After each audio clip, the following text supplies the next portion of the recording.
Hello everyone, कैसे हैं आप सभी। Welcome to our YouTube channel education candle. My name is Anjali Sharma. और हमारी प्रीवियस वीडियो में हमने डिस्कस किया था कि किसान बिल क्या हैं। उन तीनों बिल को हमने अच्छे से जाना था। तो आज हम ये देखने वाले हैं कि जब वो बिल किसान की भलाई के लिए आए हैं, जैसे कि मैंने आपको उनके पॉइंट्स बताए थे, तो उससे भी पता चल रहा है कि वो जो बिल हैं वो तीनों किसके फेवर में हैं, किसानों के, यानी कि फार्मर्स के फेवर में हैं। फिर भी उनका जो इतना विरोध चल रहा है वो क्यों हो रहा है, तो आज हम इसी के बारे में डिस्कस करेंगे और ये भी जानेंगे कि ऐसे कौन कौन सी गलतफहमियां हैं या ऐसे कौन कौन से झूठ हैं जो किसानों से बोले गए हैं, जिसकी वजह से वो ये प्रदर्शन कर रहे हैं। तो चलिए शुरू करते हैं। किसानों के विरोध करने का मुख्य कारण है बिल 2, जिसमें एपीएमसी की बात की हुई है। तो किसानों का कहना है कि सरकारी मंडियों में फसल की एक न्यूनतम कीमत मिलने का प्रावधान था, लेकिन मंडी के बाहर वो न्यूनतम कीमत मिलेगी या नहीं, इसे लेकर कोई नियम इस बिल में नहीं है। ऐसे में हो सकता है कि किसी फसल का उत्पादन ज़्यादा होने पर व्यापारी किसानों को मजबूर करें कि वो अपनी फसल क्या करें, कम कीमत पर उन्हें बेचें।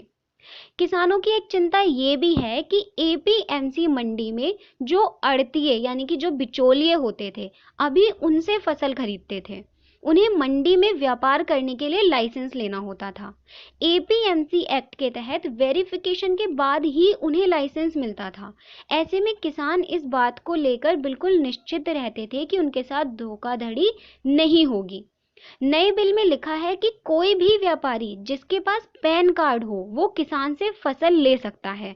अब ऐसे में क्या है कि कोई लाइसेंस नहीं है, कोई वेरिफिकेशन नहीं है, तो उससे क्या होगा कि हो सकता है कि किसानों के साथ धोखाधड़ी हो जाए। यानी कि हो सकता है कि उनसे उनका जो फसल है वो लेने के बाद या तो पैसे ना दिए जाएं या तो कम पैसे दिए जाएं।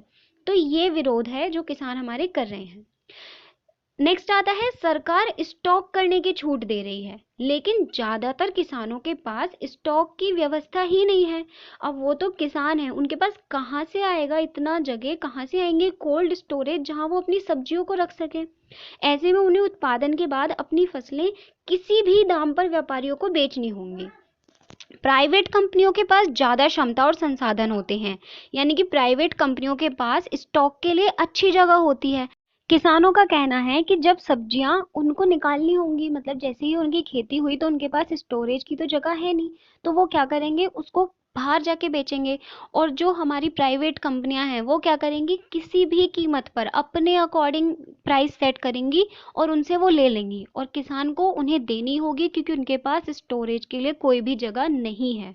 वो कहाँ से लाएंगे स्टोर करने की जगह, उनके तो घर ही पक्के नहीं होते। आधे से ज़्यादा किसान किस हालत में जी रहे हैं ये तो हम सभी जानते हैं, तो वो कहाँ से उस चीज़ को स्टोर कर सकेंगे। तो ऐसे में क्या होगा कि जो प्राइवेट कंपनियां होंगी वो उस फसल को ले लेंगी और किसानों से क्या करेंगी, उनको कुछ भी पैसे अपने अकॉर्डिंग दे देंगी पैसे और फिर उन्हें भेज देंगी। तो ऐसे में किसानों का क्या कहना है कि फसल की कीमत तय करने में किसानों की भूमिका नहीं के बराबर रह जाएगी। कमान जो है वो क्या आ जाएगी, बड़े व्यापारियों और कंपनियों यानी कि प्राइवेट प्लेयर्स के हाथ में आ जाएगी, जो ज़्यादा फायदा कमाएंगे। किसानों को क्या फायदा हो रहा है, वो तो जो उनका प्राइस था वो तो अब भी उसी प्राइस पे दे रहे हैं, तो फायदा कहाँ हुआ उनको, फायदा तो बड़ी कंपनियों को हुआ क्योंकि वो उनसे सामान लेके स्टॉक करके रख रही है। और जब स्टॉक करके रखेगी कोई चीज़ और जब कोई लेने आएगा तो कहेगी नहीं है, तो उसके बाद क्या होगा, जब चीज़ कम होगी तो उसकी वैल्यू बढ़ेगी, प्राइस बढ़ेंगे। और जब प्राइस बढ़ेंगे, जब प्राइस बहुत ज़्यादा हो जाएंगे, तब कंपनी क्या करेगी, धीरे धीरे उसे निकालना शुरू करेगी। तो उससे क्या हो रहा है, किसको फ़ायदा हो रहा है, कंपनियों को फ़ायदा हो रहा है। जो उसने कीमत बढ़ाई वो जाके किसानों को थोड़ी दे रही है कि भाई हमने कीमत बढ़ा के वो चीज़ बेची है तो आप भी इसका प्रॉफिट लो। क्यों देगी वो उसे जाके, तो किसान को क्या प्रॉफिट हुआ इससे, प्रॉफिट तो कंपनी को हो रहा है। तो इसलिए इसका जो विरोध है वो किया जा रहा है। तो ये है हमारा पूरा मैटर किसान बिल का, जिसकी वजह से ये जो विरोध हैं ये हो रहे हैं। देखा जाए तो गवर्नमेंट अपनी जगह ठीक है, लेकिन किसान भी अपनी जगह कहीं ना कहीं ठीक हैं। कुछ चीज़ है जहां उनको प्रॉफिट हो रहा है, जैसे कि कॉन्टेक्ट फार्मिंग में उनको प्रॉफिट है। यानी कि जो कॉन्टेक्ट फार्मिंग मैंने आपको बताया कि पहले से ही वो अपनी जो वैल्यू है, अपना जो प्राइस है उसको सेट कर लेंगे, फिक्स कर लेंगे, तो उससे क्या है उनको प्रॉफिट हो रहा है। लेकिन अगर हम देखें तो उनको नुकसान भी है इससे। ऐसा नहीं है, हर चीज़ का अगर पॉजिटिव पॉइंट है तो नेगेटिव भी है। अब इसका नेगेटिव पॉइंट क्या हो रहा है कि अगर ऐसा हुआ कि जो मार्केट वैल्यू है वो ज़्यादा हो गई, लेकिन उन्होंने प्राइस पहले कम कर रखा था, तो वो क्या करेगा, उस किसान को तो बेचारे को देना पड़ेगा ना उसी प्राइस पे। तो ऐसा नहीं है कि ये बुरा ही है बिल या गलत ही है, ये कहीं ना कहीं सही भी है और कहीं ना कहीं गलत भी है, क्योंकि ज़रूरी नहीं है कि मार्केट वैल्यू बढ़े, ज़्यादातर मार्केट वैल्यू घटती ही है मंडी में, है ना। तो इससे क्या है कि जो हमारे किसान हैं उनको फ़ायदा हो रहा है, लेकिन किसान भी अपनी जगह ठीक है। मैंने आपको दोनों पॉइंट्स बता दिए हैं।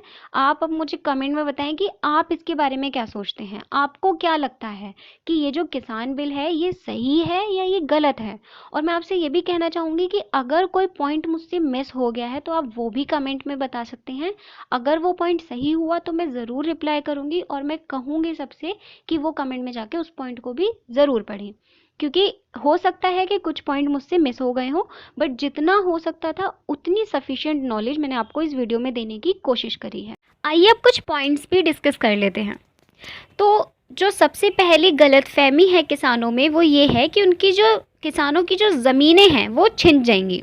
तो इसके लिए झूठ क्या बोला गया है कि किसानों की ज़मीन जो है वो पूंजीपतियों को दे दी जाएंगी, यानी कि जो भी कोई गांव होता है तो उसके कुछ पूंजीपति होते हैं ना, यानी कि ऐसे लोग होते हैं जिनसे जो फार्मर्स हैं अगर उन्हें कोई भी पैसे की ज़रूरत होती है तो वो क्या करते हैं, अपनी कोई भी चीज़ उनके पास गिरवी रखते हैं और उनसे पैसे ले लेते हैं, है ना। उन्हें सेठ बोलते हैं वहाँ पे, तो उन्हें पूंजीपति कहा जाता है। तो वो जो पूंजीपति होते हैं उनको बताया जा रहा है यहाँ पे कि जो पूंजीपति होंगे वो उनकी ज़मीन ले लेंगे, या फिर हम ये भी कह सकते हैं कॉन्ट्रैक्ट फार्मिंग के ज़रिए ये लोग ये भी कह रहे हैं कि जो व्यापारी हैं, बड़े बड़े लोग हैं, वो आपसे फसल की बजाय जो आपकी पूरी ज़मीन है वही छीन लेंगे।